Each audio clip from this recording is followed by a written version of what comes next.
Yo, what up? We back. We chillin'. 𝘵𝘩𝘢𝘵 here, back with another reaction. Today we're going to be doing some more Kendrick Lamar.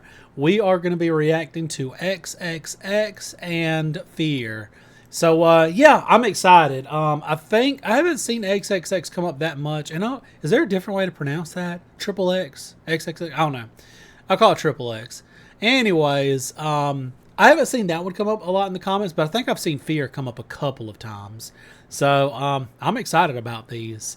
Thank you guys all, by the way. All the love and support that I've gotten along this journey so far is insane. I mean, this is amazing artist, and I've really enjoyed like discovering him for the first time and getting listened to him. But the best part about this journey is you guys coming in and being a part of it with me and telling me how much you enjoy the content and let me know more about the artist and things that I didn't pick up on or I might have missed or things that I didn't know because I just didn't know. So yeah, I appreciate you guys. Y'all are the best. But let's hop right into this one. We're gonna start out with I guess the Triple X. Let's see.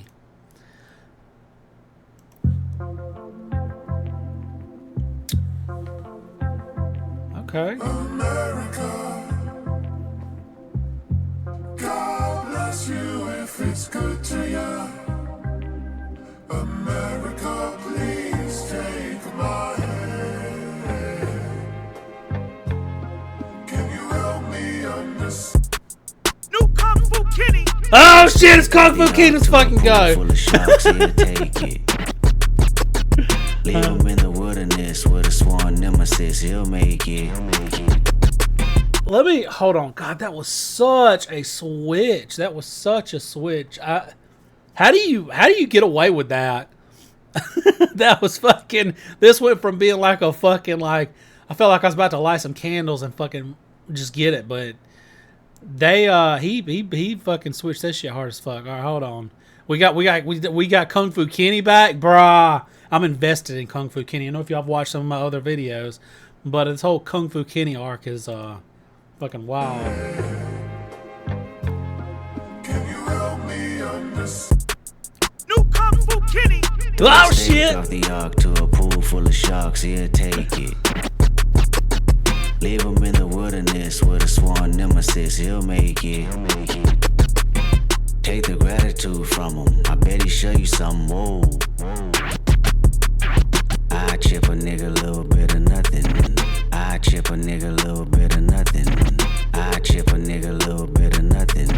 I chip a nigga, then throw the blower in his lap. Walk myself to the court like, bitch, I did that, X-rated. Johnny don't.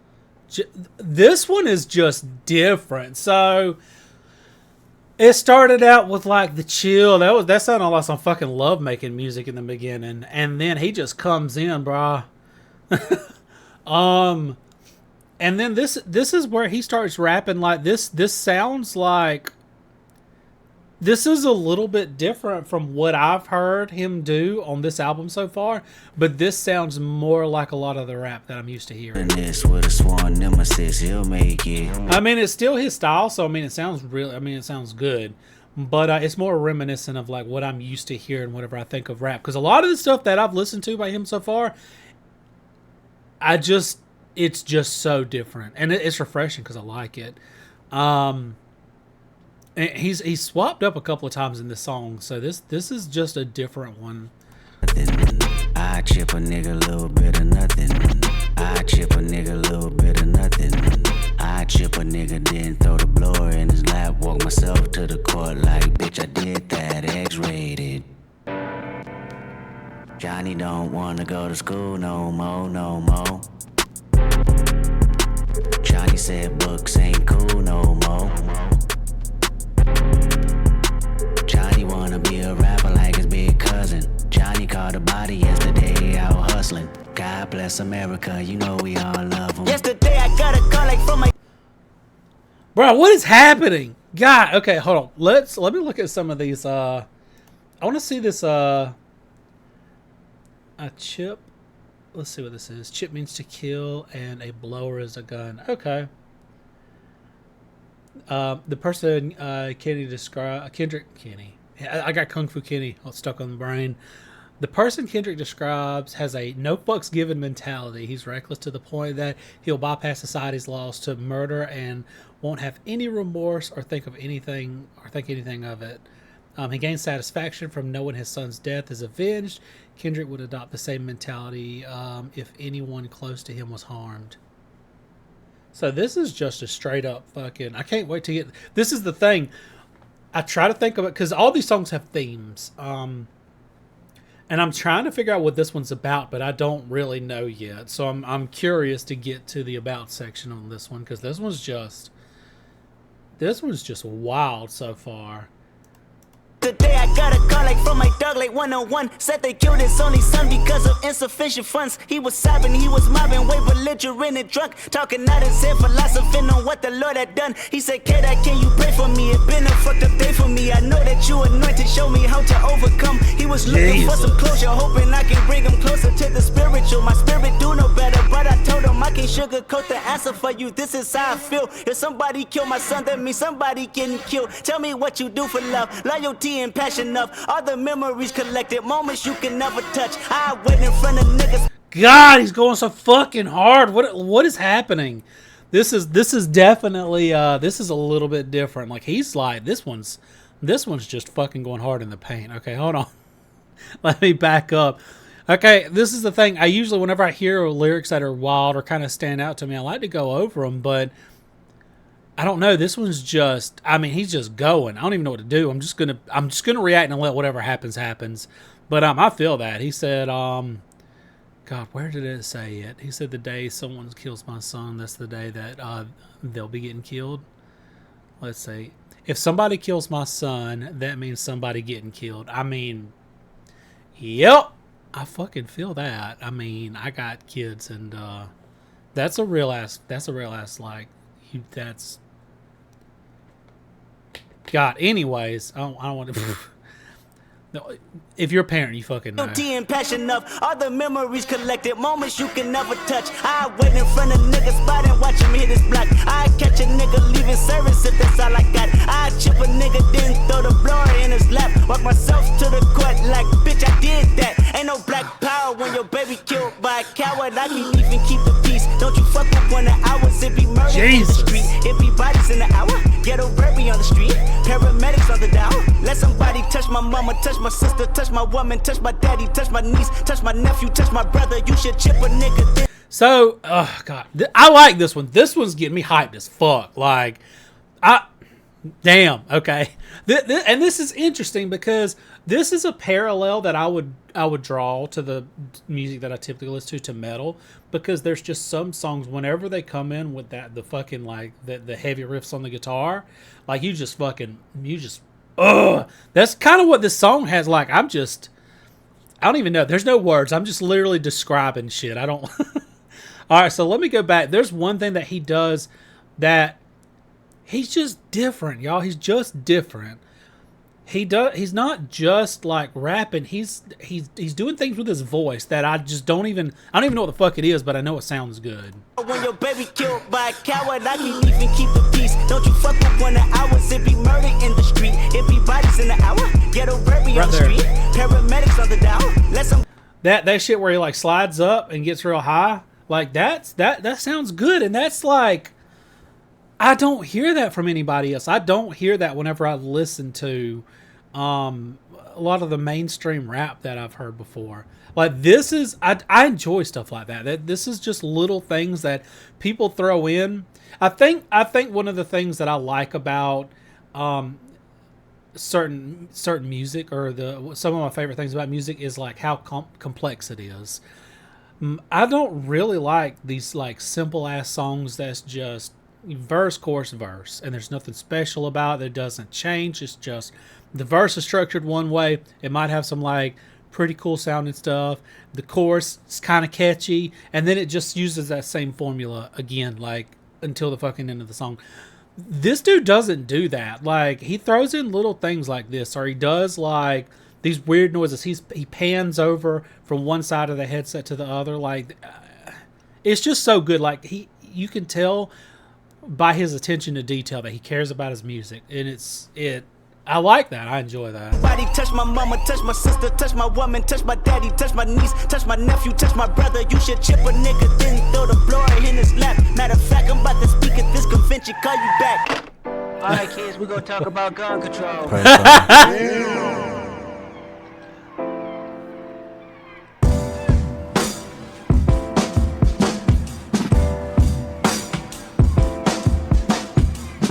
It's not a place. This country is to me a sound of drum. Okay, so I was confused about this because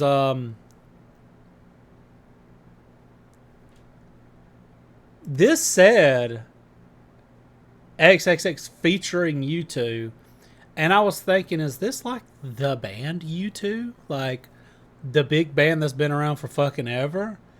And it says that this is Bono singing.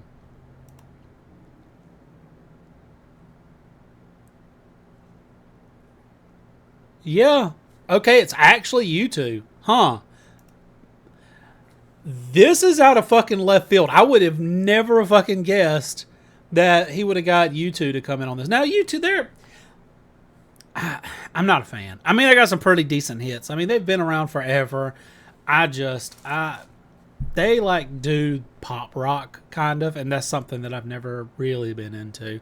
Some of it sounds good. I mean, they got a couple of songs that's pretty fucking catchy, but I don't know. I've just never really been into them. This sounds pretty good though. Country is to me a sound of drum and bass. Those fucking bass riffs though, I swear to God, I've noticed that. And I think y'all told me, was it Thundercat? Is that the guy that plays bass for Kendrick Lamar? These bass riffs be fucking hitting though. Like, I've heard some of these songs, and the thing that stands out more to me than the singing sometimes is the bass. Sound of drum and bass. You close your eyes to look around. Hail Mary, Jesus and Joseph, the great American flag is wrapped and dragged with explosives. Compulsive disorder, sons and daughters, barricaded blacks and borders. Look what you taught us. It's murder on my street, your street, back streets, Wall Street, corporate offices, banks, employees, and bosses with homicidal thoughts. Donald Trump's in office. We lost Barack and promised to never doubt him again. But is America honest, or do we bask in sin? Pass the chin. I mix it with American blood, then bash your men. You crippin' or you married to blood? I'll ask again. Oops, accident. It's nasty when you said. God, dude, this flow. He's changed his flow again, and it's like, I don't know how to explain it. One of the things that I do that I'm noticing that I really enjoy, and this is something that I criticize a lot about a lot of the mainstream rap, which I really don't need to, because I understand, but a lot of times I criticize it for not having any real instruments. But the thing is it does take people with talent to mix some of these things. Now, there is a difference between like good mixes and then people just like throwing some beats together that's just for the sake of having a backtrack to the song, to the vocals.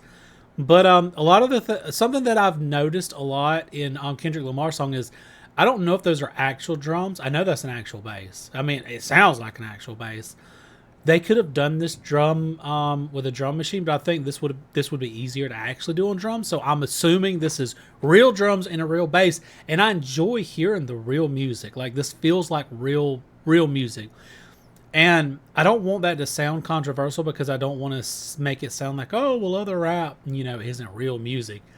Music is music. Like, if it sounds good to you, it doesn't really fucking matter. Like, I just personally enjoy when there's instruments, and I can hear the talent of the people that are playing those instruments. That's just something personally that I enjoy, and that's what I feel like I hear a lot in Kendrick's songs.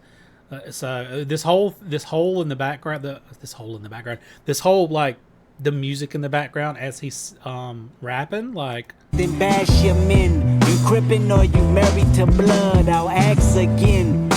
Oops, accident. It's nasty when you set us up, then roll the dice, then bet us That up. sounds so good. And the thing that he's doing with this flow, it's like it's what's the best way to describe this? It sounds slower. It's like he's like taking his time with the syllables or something.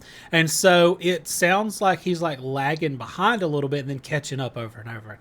I don't know. I don't know if that makes sense. I hear what he's doing and I like it. And I just can't describe what it is. You overnight, the big rifles, then tell Fox to be scared of us. Gang members or terrorists, etc., etc. America's reflections of me. That's what a mirror does. It's not a Okay, that was a fucking line that I like. America's reflections of me. That's what a mirror does. God. So this whole like last verse here, he's just talking about like corruption. It sounds like. It's just talking about all the like the bad shit that's going on, or either not even just the corruption. It's talking about how that sounds like that's the only things being portrayed. You overnight the big rifles, then tell Fox to be scared of us. Like, yep. I don't want to get too political up in this bitch, but we got some similar thoughts about Fox News. It sounds like. place. This country is That fucking bass, the though. sound of drum and bass. I mean, is that I didn't even realize that. This country is to me a sound of drum and bass, and there's a drum and I was literally just talking about that, and I didn't even notice those lyrics before. Damn. You close your eyes to look around. Oh, that was a weird cutoff. I don't even know what to say about this one. Let's hop to the about real quick. Let me swap this. There we go. All right, let's see. Yeah, it says Kendrick teams up with rock legends U2 on XXX, which delves deeper into the political and religious themes heard throughout Damn. In an August 2017 interview with Rolling Stone, Kendrick describes how the song came together. We had a different record we were supposed to be doing together. He sent it over. I laid some ideas to it, and we didn't know where it was going. I just happened to have an album coming out, so I just asked Bono, "Yo, would you like to do me this honor of letting me use this record, use this idea that I put together, because I'm hearing a certain type of 808, a certain drum to it." And he was open to it. Okay. So I guess it is real drums. That shit sounds good though. Like I've got that shit going in my head right now. The track itself seems to be a transitional moment on the album, going from the original album playthrough or the backwards place theory, and that the path of wickedness, Kendrick begins to question the hypothetical ways of America after setting aside his godly ways and overcoming fear.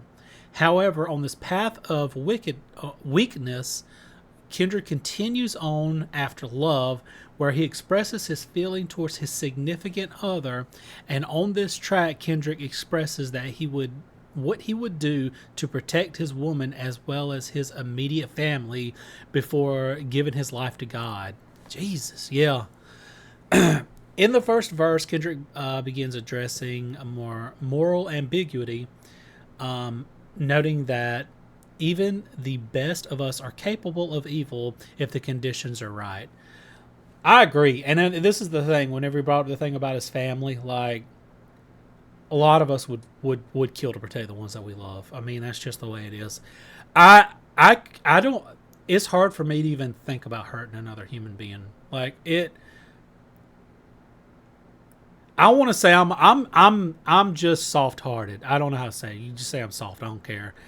I care about other people. I've never had, like, it's hard for me to have ill will against anybody. I'm not that type of person. I try to get along with everybody, and the idea of hurting somebody, like, I don't like it. But if anybody were to mess with my family, I wouldn't think twice about it. And I feel like a lot of people feel the same way. I completely understand his lyrics when it comes to that. Anyways, in the first verse, Kendrick, this is a long about too. Like I'm trying to read through this. But this one's a long one. In the first verse, Kendrick begins by addressing. Wait, my bad. I've already. No. This is where I was. Moral ambiguity, noting that even the best of us are capable. Okay. Kendrick brags about his accomplishments on the streets before a friend calls him for advice on the devastating death of his son, and the usually meditative Kendrick pushes him to take violent revenge. The second verse provides the worldly context of his violence, continuing the nihilistic themes found in Pride. I'm looking through. I don't think the rest of it. This is just like little side notes. I like this one. So this is the thing. The song sounded good, and I love the themes. I love songs with a theme, and I've said that a billion times, and I'm just gonna keep saying it. I really like that there's themes in these songs. That makes them more interesting to listen to, because a lot of times you hear the songs, whenever someone's not your favorite artist, if you hear a song by them, you'll judge it based off of that first listen, which isn't really fair, I feel like. But that's just what we do. A lot of us don't have time to sit around and hear a song for the first time and be like, you know what, let me go ahead and listen to that one more time, unless we're invested in that artist. Or unless there's something like this. Whenever I'm told that there's a song that has like deeper meanings or deep lyrics or like double meanings or can be played backwards and forwards like this album, that makes me want to go ahead and listen to the songs again. Like I know that I'm not going to understand things the first pass, and that I need to like dig a little bit deeper. And it gives you a chance to, when you re-listen to the song, you hear things for the first time. Even though you've heard it before, you're noticing things that you didn't notice before. So it's like hearing the song for the first time again, just in a different light, if that makes sense. So yeah, I like this one. I mean, it's a good song. I like the way that he swapped it up a couple of times. It keeps you engaged. The song didn't get boring. Let me get all my stuff pulled up. We're gonna hop into Fear now. Let me get the lyrics. Let me make sure the volume's right, because the last videos I did, the second I've got these, and I'll show you real quick before I've got these in two different tabs because I'm trying to prepare a little bit better. I did this for the last video. That was the first time I've ever done this, instead of just pulling the second song up in the same tab, and the volume slider was not the same, and so the song was a lot lower. But anyways, let's go ahead and hop into Fear. I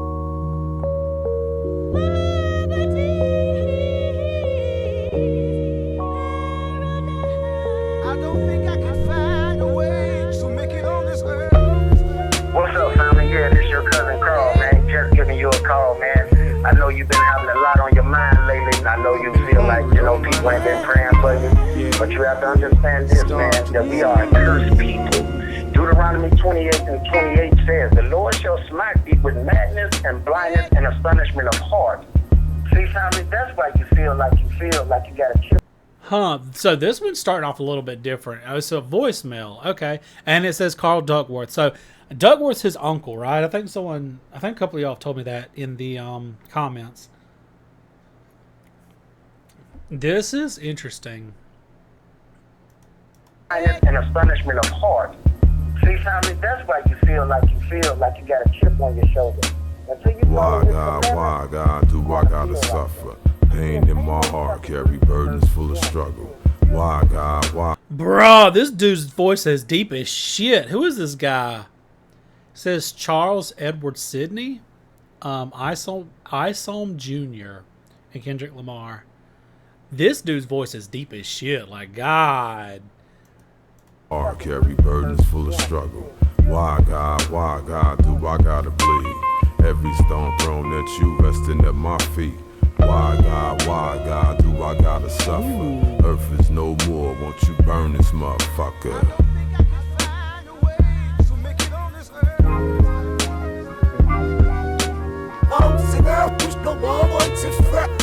They've got guitar, and they've got it fucking someone hitting that old wah-wah pedal. So for anybody that doesn't know, this is something that it really got popular with Jimi Hendrix. Jimi Hendrix is one of the best fucking guitarists. Like, the original fucking like badass. A wah-wah pedal literally is just a guitar pedal, and what happens is it's got a rocker, and whenever you like rock it back and forth, it goes wow wow wow. Anyways, that's what it sounds like it is. I'm pretty sure they're hitting it on this one.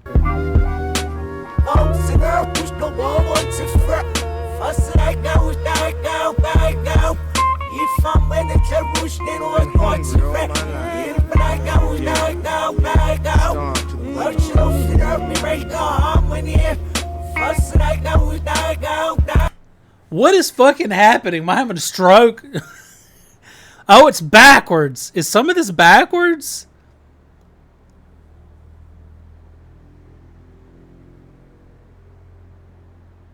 I'm reading the list. Y'all gonna see a stupid look on my face with how confused I am, but this has got to be backwards, right? Let me click on this verse. The words in reverse are the same as the bridge. The backwards message is reminiscent of the practice of glossolalia. I'm sure I fucked that up just like I do all the other words that I don't fucking recognize right off the bat. Makes Kendrick sound like he's speaking in tongues.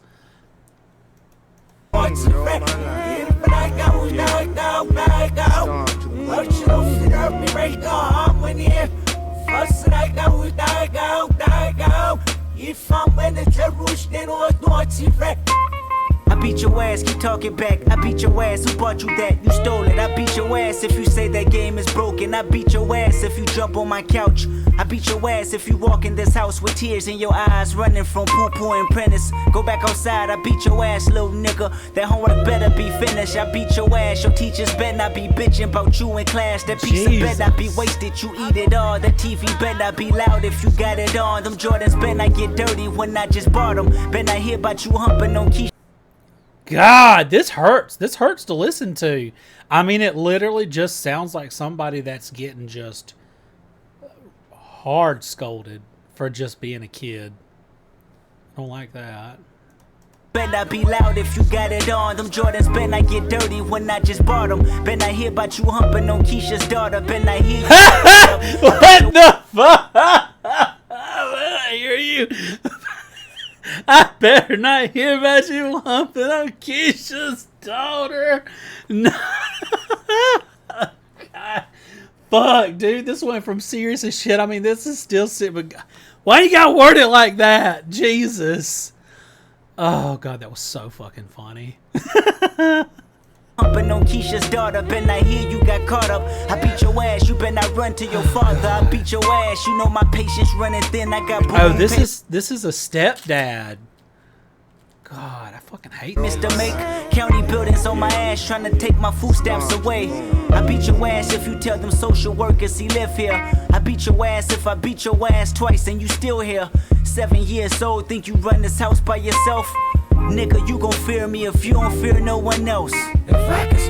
Oh my God, dude, I hate this. What do you mean? It sounds good, but God, this is sad as fuck. 7 years old, and you think you can run this house by yourself. God, I hate it. I hate this. Well, I mean, unfortunately, this is the reality for a lot of kids out there, and it's so fucked up, y'all. Is this something that he went through? Because I don't remember reading anything about him having like a stepdad or anything like that. So if y'all know, let me know. Nigga, you gon' fear me if you don't fear no one else. If I can smoke fear away, I roll that motherfucker up. And then I take 2 puffs. Okay. I'm high now. I'm high now. I'm high now. I'm high now. Life's a bitch, pull them panties to the side now. I probably die anonymous. God damn! How am I supposed to just gloss over that? The baseball panties to the side now. Jesus Christ. Anyways, all right. So I like this fucking. I like the way this sounds. I really like this fucking artist. I like Kendrick Lamar so much because his shit sounds so different and it sounds so fucking good. The way that he just does what he does, I don't even know how to fucking describe it anymore. it sounds so good. He'll go from just rapping and then he goes to singing, and he's not just singing. He's like, I don't even know. How do you describe this to somebody? I'm high now. I'm high. Hold on, let me back up. Way I roll that motherfucker up. And then I take 2 puffs. I'm high now. I'm high now. I'm high now. I'm high now. Life's a bitch, pull them panties to the side now. I probably die anonymous, I probably die with promises, I probably die walking back home from the candy house. I probably die because these colors are standing out. So, I know I'm pausing a lot. I'm sorry. I've just got a lot to say about this shit. This is like, so I enjoy this. I like it whenever he goes back to his, like, I feel like, I don't know if I want to say it this way, but this is like his signature, like, sound right here. This to me is his signature voice. Like, when he's just got like this monotone, like, it's just, I don't know how to explain it, but this is, I like this because he does all this wild shit that sounds good, and then he goes back to like this signature, like, da da da da da da da da da da da da da. Candy house, I probably die because these colors are standing out. I probably die because I ain't know DeMarcus was snitching. I probably die at these house parties fucking with bitches. I probably die from witnesses leaving me false accused. I probably die from thinking that me and your hood was cool. Or maybe die from pressing the line, acting too extra. Or maybe die because these smokers are more than desperate. I probably die from one of these bats and blue badges. Body slammed in black and white paint, my bones snapping. Or maybe die from panic, or die from being too lax. Or die for waiting on it, die cause I'm moving too fast. God. This one's a long one too. This has been a long ass video, y'all. I'm sorry. I like this. So this is I don't know if he's talking about his fears again, but this is I really like the way this sounds. There's nothing like jumping out as far as like lyrics wise that I want to like re-go over. I just want to keep listening to this fucking song. I probably died trying to buy weed at the apartments. I probably died trying to defuse 2 homies arguing. I probably died cause that's what you do when you're 17.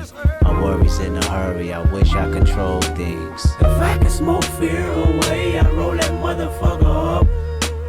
And then I take 2 puffs. I've been hungry all my life. I'm high now. I'm high now. I'm high now. I'm high now. Life's a bitch, pull the panties to the side now. Now.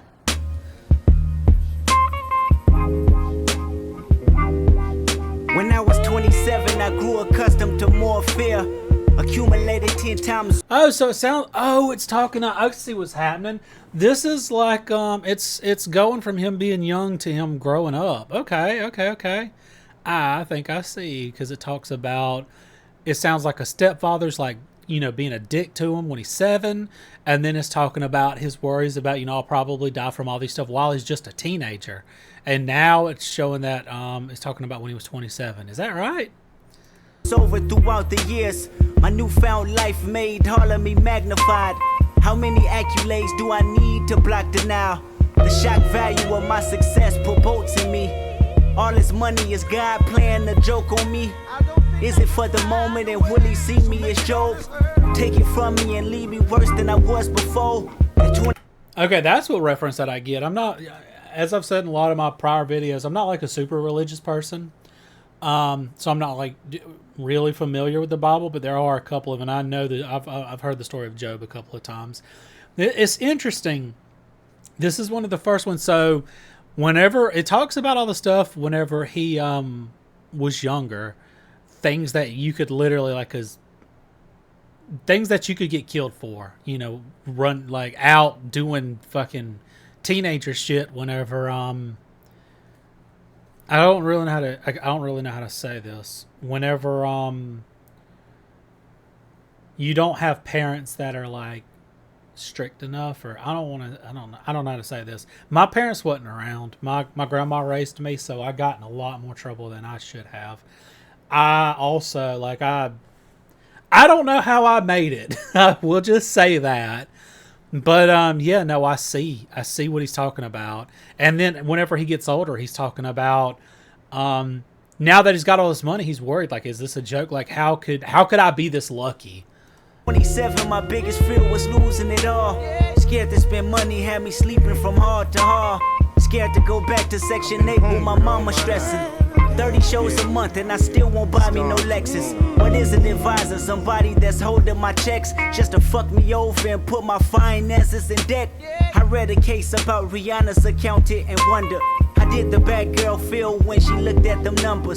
That type of shit'll make me flip out and just kill some, drill some, get ill and feel ratchets with a little some. My practice running from fear, guess I had some good luck.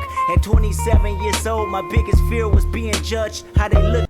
God, okay. Let me go back because he was talking about Rihanna. The case about Rihanna's account and wondered how did the bad girl feel when she looked at them numbers. I actually want to. I like Rihanna. I like her music. She sounds fucking amazing. She's like a fucking goddess. I don't know a whole lot about her backstory or anything like that.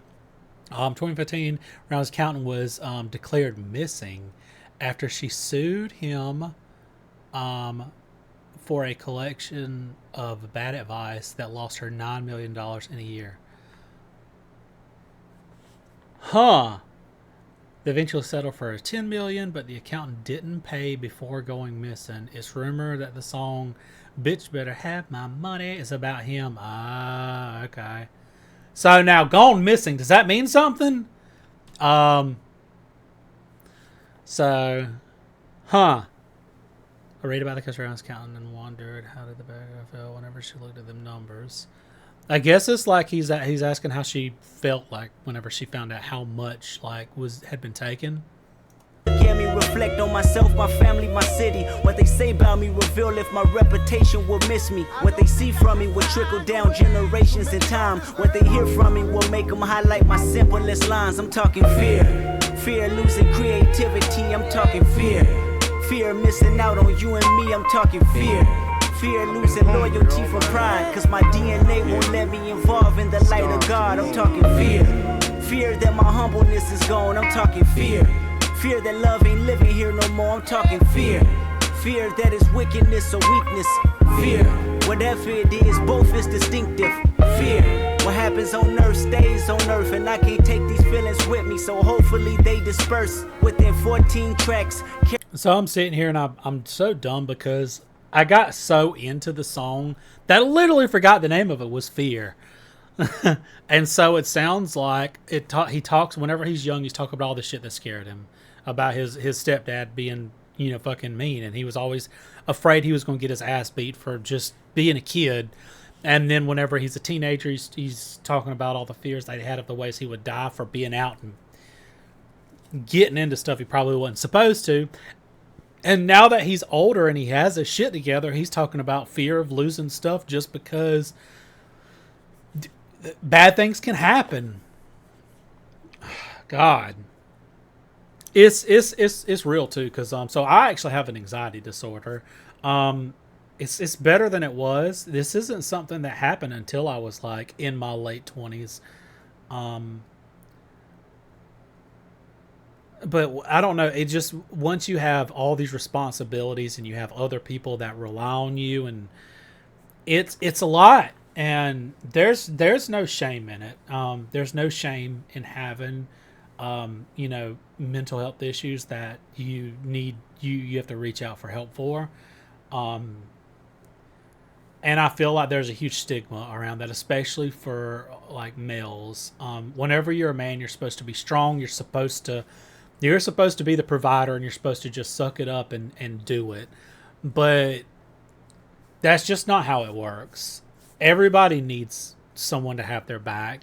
And even, it sounds like even Kendrick Lamar being super successful and having all this money, that doesn't stop the fear that something bad will happen. It doesn't stop those thoughts that like it could all just crumble and, something could go wrong and I could lose everything.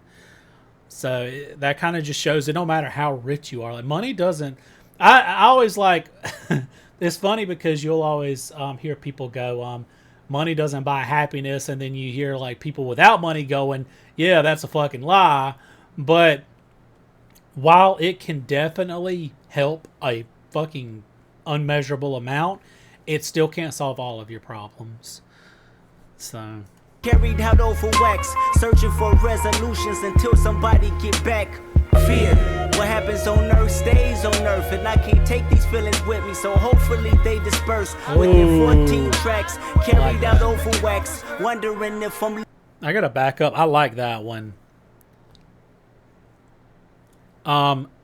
Fear, what happens on earth stays on earth, and I can't take these feelings with me, so hopefully they disperse. This motherfucker, God, he's so good. He's so good at fucking writing these lyrics. It's so good. On earth stays on earth, and I can't take these feelings with me, so hopefully they disperse. Within 14 tracks, carried out over wax, wondering if I'm living through fear or living through rap. Damn. God damn you. God damn me. God damn us. God damn we. God damn us all. Verse 2 says, you only have I known of all the families of the earth. Therefore, So this is this the another voice message? It just says outro Carl Duckworth. I will punish you for all your iniquities. So until we come back to these commandments, until you come back to these commandments, we're going to feel this way. We're going to be under this curse because he said he's going to punish us. The so-called blacks, Hispanics, and Native American Indians are the true children of Israel. We are the Israelites according to the Bible. The children of Israel, he's going to punish us for our iniquity, for our disobedience, because we chose to follow other gods. That as a man chasing his son, so the Lord thy God chasing thee. So just like you're chasing your own son, he's going to chasten you because he loved you. So that's why we get chastised. That's why we're in the position that we're in. Until we come back to these laws, statutes, and commandments and do what the Lord says, these curses is going to be upon us. It sounds so. Is Carl Duckworth? Is he a preacher? If not, I mean, he just sounds like a very religious person because he knows his Bible stuff. We're going to be at a lower state in this life that we live here and today in United States of America. I love you, family, and I pray for you. God bless you. Shalom. Okay. Oh, God. All right, let me read the about. I'm pretty sure I know what this is about, but I want to go through and see if there's something that I missed, which is very likely. Oh, God, this one's a little bit long, too. All right. On Fear, Kendrick explores 3 instances of true terror, ages 7, 17, and 27. Oh, okay. I didn't even think about it. Was like basically a 10-year interval. Respectively, the first verse, he explores the fear of experiencing growing up in the hood with a strict mother. Oh, that was his fucking mom? I didn't even think of that. I did not even assume that. That sounds like a strict, like, father or stepdad. I didn't even think about his mom. God, okay. The second verse interpolates Beanie Siegel's classic track Die. Is that Beanie?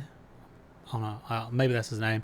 And explores the life of a teenage Kendrick exposed to his fear of dying at a young age, especially with the rampant gang activity and police brutality in Compton, California. He takes a distinct turn in tone, rapping in a deep monotone voice that denotes adolescent depression. Okay. I like that. I like that he takes on different voices for the different ages, I guess. It says, in the third and fourth verse, Kendrick revisits the anxieties found in 2015's To Pimp a Butterfly, the lack of confidence in himself and his abilities, and the fear of losing the life he had built for himself, particularly at the age of 27. The notion may have been inspired by the family concept of the 27 Club. Oh, yeah, the familiar concept of the 27 Club, a group of famous artists and musicians that died at this age. Yeah, That's wild because so this is the only reason I know so much, or I seem to know so much. The reason I'm aware of the 27 Club, whenever I was growing up and I first got into music, Nirvana was my first. That was my first like obsession band. That was the first like my first favorite band. I got really deep into them, and the lead singer Kurt Cobain, he died when he was 27, and there's the other Amy Winehouse. I'm pretty sure she's was it Amy Winehouse? Janis Joplin, I know. Kurt Cobain, I know. I can't remember who all else. I think Jimi Hendrix died when he was 27. But yes, just artists that died whenever they were 27. The fourth verse also acts as a thesis statement for the entire album, combining references to every other song on the track list. He goes simply beyond naming the tracks by addressing the recurring questions from the album's opener, Blood. Is it wickedness? Is it weakness? You decide. Kendrick said that the verses in the song are the best he's ever written in an interview with ID Magazine in October 17th, 2017. According to the song facts, he explained the song. It's complicated. It's completely honest. The first verse is everything that I feared from the time I was 7 years old. The second verse when I was 17, and the third is everything I feared when I was 27. The verses are completely honest. Damn. Okay. I like this one. I like this one because this song was just fucking real. If it feels real, it feels like he's using this song to open up and talk to people. Because this is the thing. It helps to have someone to talk to. And if you're able to express things like your fear through your art and people can relate to it, it gives other people it gives other people hope. It lets them know that they're not alone in the fears that they have. This is something that I touched on. I don't know if y'all have watched any of my reactions to Ren. I brought Ren up a couple of times because that's another artist that I come across, and I was just blown away by the way that he wrote his music and the way that he opened up about his struggles. And one of the themes that he goes over is, his struggles and with anxiety and depression and stuff like that. And whenever you create music that's relatable, it makes people feel like they're not alone. So that's one of the reasons I really liked this song, is because it makes him feel like a real person. He just feels like a real person. But yeah. Anyways, I don't really know what else to say. I really like both of these songs. They're classic to this album. I mean, they've got the same theme throughout. This is such a good artist, y'all. I'm so fucking glad that I can't remember. I think I just randomly decided to listen to that Euphoria album or that Euphoria song that one day and do a reaction to it, and then everybody's like, "No, man, you got to go back and listen to his old stuff." And I'm so glad that I did. I'm super glad that I found this artist and I have this music to listen to, because I don't know. I think that's one of the good things about music is it doesn't, even when the artists aren't around anymore, their music goes on forever. So I could, there's going to be kids that, fucking my great grandchildren that could come across this and hear it for the first time, even though Kendrick Lamar's probably long gone. I don't know. That's one of the things that I like so much about music. It doesn't matter how old something is. You can still hear stuff for the first time. But anyways, yeah, I'm going to stop rattling on. This is probably the longest video I've ever made. So I'm going to wrap it up here. I appreciate you guys as always. Don't forget to leave a like. Don't forget to drop a comment. And don't forget to sub if you haven't subbed. I think I'm getting closer to like 2,000 subs. And that's wild. But yeah, I appreciate you guys as always, and we'll see you in the next one. Peace.